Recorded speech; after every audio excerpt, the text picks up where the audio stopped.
예, 박근혜 대통령 탄핵의 공 아시다시피 이제 헌법재판소로 넘어가 있죠. 그런데요, 그제 헌재가 청사 주변의 집회 시위에 따른 대책을 요구했습니다. 쉽게 말해서 헌재 주변에서는 촛불 집회 좀 못하게 해달라.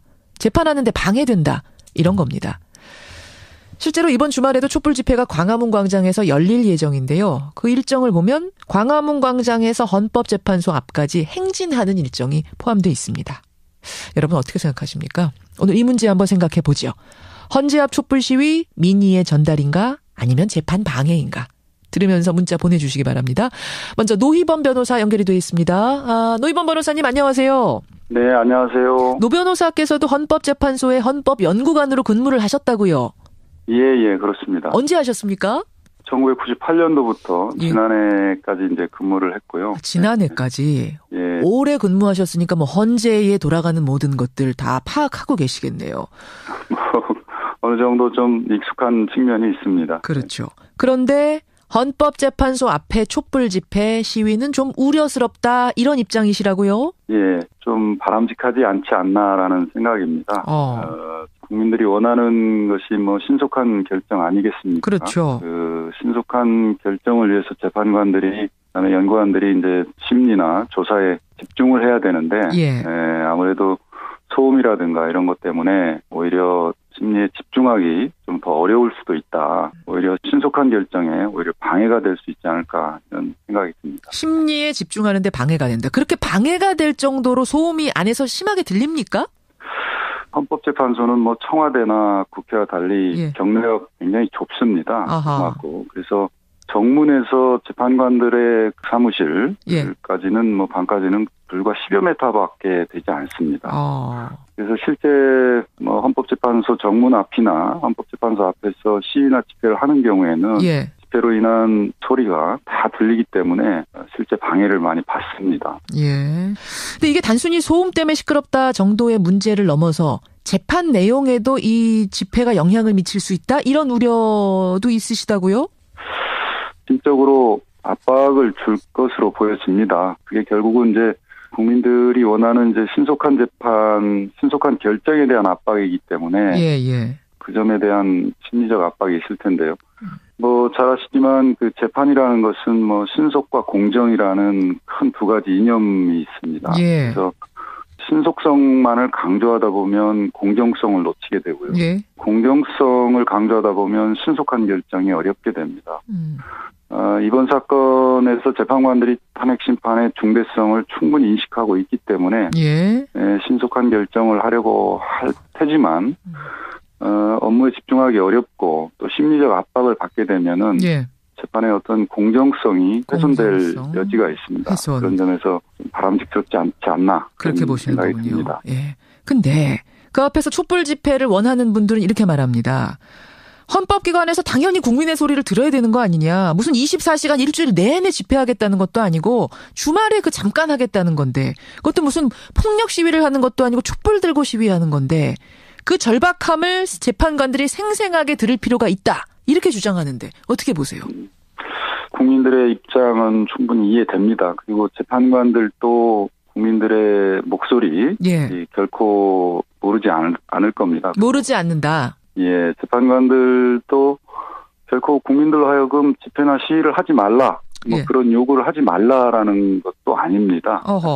다만 그 신속한 결정이나 공정한 재판에 어떤 방해되는 요소는 안 해주는 것이 좋지 않느냐. 그런 차원이 아닐까 생각됩니다. 절박함을 모르는 건 아니고 절박함 외면하겠다는 것도 아니다. 다만 100m 정도면 괜찮겠습니까? 100m 넘어서만 하면? 뭐 법에 규정이 되어 있고요. 100m니까 그건 좀 지켜달라. 그러면 헌법재판소가 결국은 뭐 국민의 집회 시위의 자유를 보장하는 기관인데요. 그러니까요. 그런 정도는 헌재 재판관들로서도 이해되지 않을까 생각합니다. 근데 말입니다, 변호사님. 2003년에 제가 헌재 판결 하나를 찾아봤어요. 그랬더니 주한 외교기관이 위치한 지점 100m 이내에선 집회 시위를 금지해놨죠. 금지해놨는데 요걸 위헌으로 내린 결정이 하나 있더군요. 그때 이유가 뭐냐면 공공의 안녕 질서에 명백한 위협이 없는 한 집회 장소는 자유롭게 결정해야만 집회의 자유가 보장된다. 왜냐하면 집회의 장소라는 것은 굉장히 중요한 의미를 갖기 때문에 보장해줘야 된다. 헌재에서 이런 결정을 내린 적이 있던데 똑같이 적용시켜 본다면 이번에도 가능하지 않겠는가 이런 생각도 드는데요. 당시 위헌 결정을 내린 것이 맞고요. 또 그 결정은 정당했다고 봅니다. 그때 연구관이셨으니까 기억을 하시는군요. 노희범 변호사님도. 네, 그렇습니다. 예. 예를 들어서 뭐 정부에 대한 항의를 하는 집회에 있어서 대사관 앞이니까 못한다 그러면은 아무 의미가 없다. 집회를. 그래서 절대적으로 금지하는 것이 위헌이라는 취지고요. 대사관이 업무에 방해될 정도로 집회를 한다거나 하는 경우에는 금지될 수 있다는 게 법의 취지다. 그래서 이번 헌재 건과는 좀 다르다 이 말씀이시군요. 노무현 전 대통령 탄핵 심판 때 헌법연구관 하신 거잖아요. 노 변호사님. 예, 그렇죠. 그렇습니다. 그래서 여쭙습니다만 그 당시에도 헌재 앞에서 무슨 집회 시위 같은 게 있었나요? 예, 그 당시에도 집회 시위가 있었습니다. 1인 시위라든가 뭐 기자회견이라든가 이런 형태의 이제 시위는 많이 있었고요. 예. 다만 이번과 같이 뭐 대규모의 뭐 촛불 행진이라든가 이런 것은 없었던 것으로 보여집니다. 예. 그런 정도는 뭐 당연히 국민들이나 뭐 단체 입장에서 헌법재판소에 뭐 어떤 목소리를 전달하기 위한 어떤 수단으로서는 뭐 충분히 가능하다고 보여집니다. 알겠습니다. 정리하자면 100m 밖에서 해달라. 절박함을 모르는 게 아니고 외면하겠다는 것도 아니다. 지금 100m는 지켜달라. 이렇게 정리하면 되겠군요. 그런 것이 좀 바람직하지 않겠나라는 그런 헌법재판소의 생각이 아니지 않을까 싶습니다. 여기까지 말씀 듣겠습니다. 노 변호사님 고맙습니다. 네, 감사합니다. 예, 헌법재판소의 헌법연구관을 지난해까지 지내셨던 분이세요. 노희범 변호사 먼저 만나봤습니다. 이번에는 아니 무슨 소리냐. 헌재 앞에서의 촛불 집회는 반드시 필요하다 주장하는 입장 들어보죠. 촛불 집회 주최 측입니다. 박근혜 정권 퇴진 비상국민행동의 법률팀장이세요. 권영국 변호사 연결을 해보죠. 권 변호사님 안녕하세요. 네, 안녕하세요. 반갑습니다. 내일이 또 토요일인데 내일도 촛불이 헌재 앞으로 갑니까? 예, 당연히 지금 탄핵 심판이 헌법재판소로 이관되어 있기 때문에 거기 집회 행진 경로의 한 부분으로 잡혀 있습니다. 한 부분으로 잡혀 있군요. 네. 근데 지금 헌재 측에서는 이 집회가 재판에 방해가 될 수 있다. 소음이 너무 심각하기 때문에 신속하게 집중해서 처리해야 되는 업무에 방해가 된다. 어떻게 생각하세요? 헌법재판소가 혹시 재발 저린 거 아닌가라는 생각이 드는데요. 재발이 저리다고요? 예. 무슨 왜냐하면 지금 행진을 하는 게 무슨 일주일 내내 하겠다는 것도 아니고 이번 주말에 이제 그 집회를 마치고 전체적으로 행진을 할 때 거기를 경유해서 가겠다는 거거든요. 그러니까 거기에 머물러서 거기에서만 계속 하겠다는 것도 아니고 거쳐서 간다 이 말씀이세요? 경로상? 예. 아하. 거기 아마 체류하는 시간이 한 20분 정도, 길어도 20분 정도로 잡고 있을 텐데요. 예. 지금 헌재가 왜 그런 반응을 보이는지 좀 이해가 되지 않습니다. 이게 전 국민적인 매우 우리 역사적으로 운명을 결정할 수 있는 매우 중요한 사건이지 않습니까? 예. 그럼 당연히 국민들이 헌법재판소에 대해서 자기가 어떤 요구를 할 수도 있고 또 자기의 목소리를 직접적으로 들려주고 싶은 그런 이제 희망이 있을 텐데 그 잠시 들려서 국민들의 어떤 절박한 그런 심정들을 거기에 잠시 들려주고 가겠다는 것이 이걸 가지고 그 헌재가 부정적인 어떤 입장을 내놓는다는 것은 이해할 수가 없다. 특히나 이제 헌법재판소라는 게 그 87년도 민주화 운동의 결과로 탄생한 거거든요. 그러니까 헌재는 사실 집회 시위에 의해서 탄생한 거나 다름없는 곳이에요. 그런데 자신을 그 탄생시켰던 집회 시위에 대해서 그것이 소음이다, 그것이 재판에 방해된다, 이렇게 얘기하는 것은 결과적으로 스스로의 존재를 부정하는 것이 아닌가. 대단히 위험한 지금 얘기를 하고 있는 것이죠. 소음도 소음이지만 물리적인 것도 그렇지만 심리적인 압박도 있다. 공정하게 재판을 해야 되는데 그 앞에서 시위하고 뭐 어떻게 판결해달라, 신속하게 해달라 이런 걸 요구하게 되면 이 심리적으로도 상당히 압박이 된다는 거거든요. 어떻게 생각하세요? 아니 지금 현재 국정 공백이나 혼란을 빨리 이 해소하기 위해서는 예. 신속한 심리와 재판이 필요하다. 예. 그거는 누구나 다 공감하는 거잖아요. 근데 헌재에서는 그거 모르는 바 아니다. 신속하게 해야 된다는 것도 우리가 알고 국민들이 예. 절박하게 생각하시는 것도 충분히 알고 있으니 촛불이 굳이 안 와도 우리 압니다. 이거거든요. 아니 본인들이 그렇게 생각하고 있는 것을 예. 국민들이 촉구하는 건 왜 안 되는 건지 그건 이해가 또 안 되는 것이고요. 아하. 아까 얘기를 듣다 보니 뭐 공정성에 해가 될 수 있다 이렇게 얘기를 하는데 예. 불공정하게 심판을 하라 이렇게 얘기하는 국민이 그동안 있었습니까? 적어도 독립적인 위치에서 예. 헌법과 법률 그리고 재판관의 정말 양심에 따라서 예. 이 범죄 행위 또 헌법 유린 행위에 대해서 예. 올바르게 판단하라고 얘기를 했지. 그것을 매우 불공정하게 누구에 유리하게 하라 이렇게 얘기하는 사람은 아무도 없습니다. 이번 주말에요. 네. 촛불 집회 측, 그러니까 박근혜 정권 퇴진 비상국민행동 측만이 아니라 네. 보수 진영에서도 맞불 시위를 그 앞에서 한답니다. 그럼 이것도 허용해야 된다고 생각하세요? 뭐 저는 이제 집회 시위 자유가 있기 때문에 예. 자기가 주장할 수 있는 건 뭐 주장을 하는 것이 맞다라고 생각하는데요. 예. 다만 그것이 누가 정의의 편에 서 있고 예. 또 실제로 헌법을 제대로 준수할 수 있는지 또는 우리 헌정 질서를 제대로 회복할 수 있는지를 가지고 판단을 하는 것은 그건 매우 올바른 양식에 따라서 이루어질 수 있기 때문에 저는 뭐 그걸 가지고 충분히 판단할 수 있다라고 보고요. 예. 다만 헌재가 이제 자꾸만 이 뭐 주변에 대해서 소음이 우려된다 이렇게 핑계를 대고 있는 것은 그동안 헌재가 사실 이 국민의 기본권 또는 국민의 편에 서서 제대로 판결하지 못하고 오히려 권력의 눈치나 또는 권력에 순종해서 그런 이제 잘못된 어떤 이런 이제 상황이 있었기 때문에 알겠습니다. 스스로 그러는 거 대단히 경계하려고 하는 거 아니냐, 제발 저린 거 아니냐 이런 생각이 자꾸 드는 거예요. 청취자 문자 많이 들어옵니다. 네. 2632님 아니 이게 무슨 수능도 아니고 집중 요하는 것도 아닌데 왜 이 정도를 방해된다고 하시는지요? 하는 분이 있는가 하면 네. 4343님은 탄핵이 가결된 만큼 이제 국민들도 좀 냉정해져야 될 시기인 것 같습니다. 재판에 방해가 된다고 하면 굳이 가지 말자. 그게 오히려 더 지혜로운 걸 수도 있다. 이런 문자도 들어오고요. 네. 그런가 하면 김사라님 외에 여러분이 아이디어를 하나 주셨어요. 예. 헌재 앞에 가긴 가되 예. 침묵의 촛불 시위 어떻겠느냐. 침묵 시위. 요거 고려 가능합니까? 아닙니다. 그리고 거기 행진을 해 가는데 뭐 20분이나 굉장히 짧은 시간 이제 경과해 가지 않습니까? 예. 그것도 일주일에 뭐 길어봐야 1시간 내일 텐데 그건 사실 이제 헌법재판관님들도 예. 충분히 그때 스스로를 한번 제대로 성찰해보는 시간을 가질 수도 있지 않습니까? 그 20분인데 그 시간은 좀 이게 얼마나 내려놓으시고. 우리나라 헌법 질서가 예. 파괴되고 예. 이걸 다시 회복하는 과정에서 얼마나 중요합니까? 그리고 국민들은 오히려 헌법 제정 권력자입니다. 예. 헌법 제정 권력자들에게 이 헌법의 문제에 대해서 스스로 얘기하지 말아달라.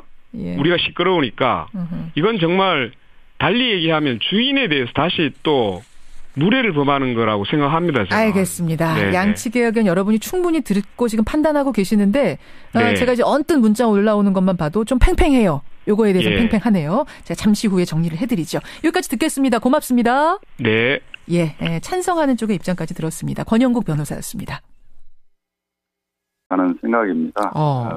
국민들이 원하는 것이 뭐 신속한 결정 아니겠습니까? 그렇죠. 그 신속한 결정을 위해서 재판관들이 그다음에 연구관들이 이제 심리나 조사에 집중을 해야 되는데 아무래도 소음이라든가 이런 것 때문에 오히려 심리에 집중하기 좀 더 어려울 수도 있다. 오히려 신속한 결정에 오히려 방해가 될 수 있지 않을까 이런 생각이 듭니다. 심리에 집중하는데 방해가 된다. 그렇게 방해가 될 정도로 소음이 안에서 심하게 들립니까?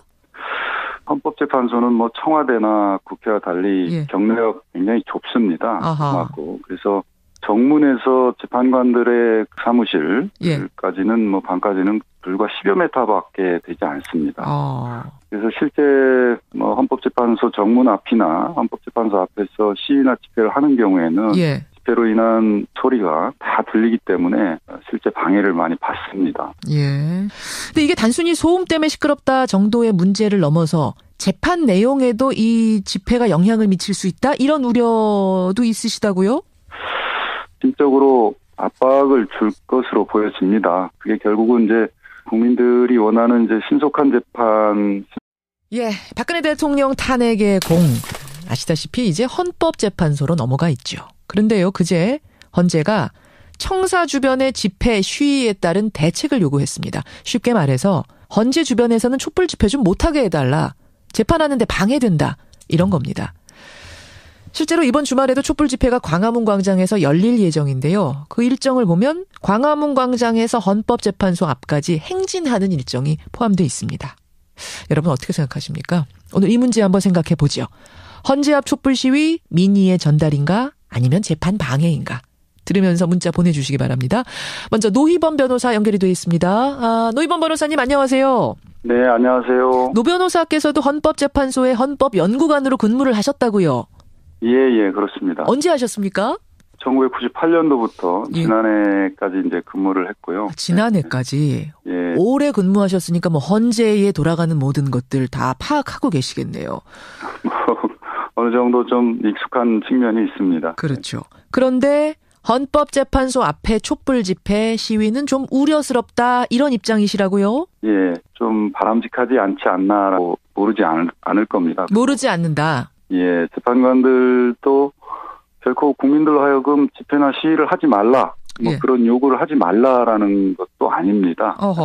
다만 그 신속한 결정이나 공정한 재판에 어떤 방해되는 요소는 안 해주는 것이 좋지 않느냐, 그런 차원이 아닐까 생각됩니다. 절박함을 모르는 건 아니고 절박함 외면하겠다는 것도 아니다. 다만 100m 정도면 괜찮겠습니까? 100m 넘어서만 하면? 뭐 법에 규정이 되어 있고요. 100m니까 그건 좀 지켜달라. 그러면 헌법재판소가 결국은 뭐 국민의 집회 시위의 자유를 보장하는 기관인데요. 그러니까요. 네. 그런 정도는 헌재 재판관들로서도 이해되지 않을까 생각합니다.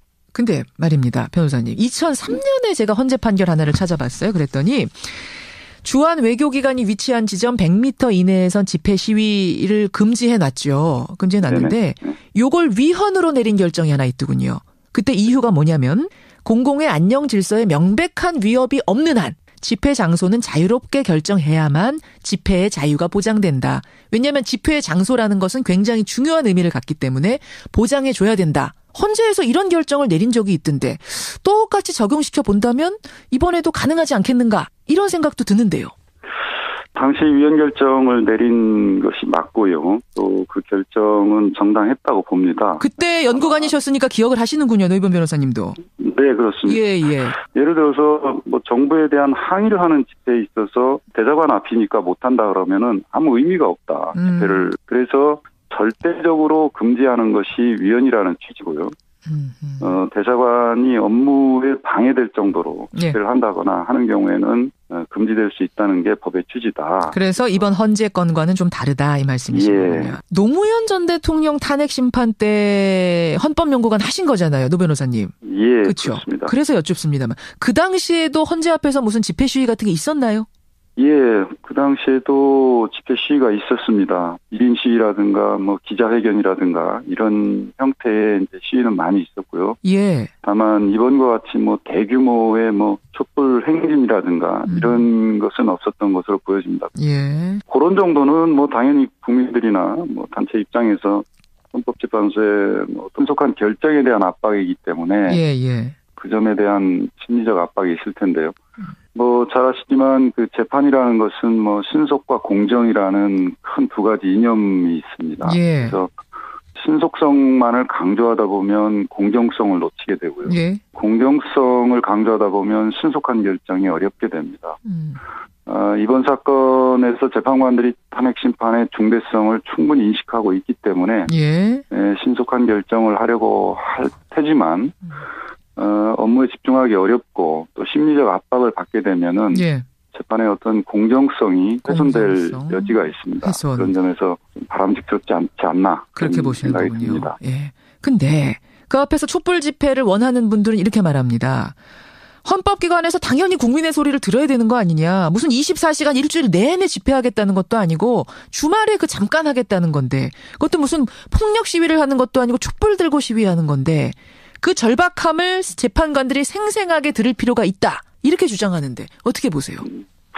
국민들의 입장은 충분히 이해됩니다. 그리고 재판관들도 국민들의 목소리 결코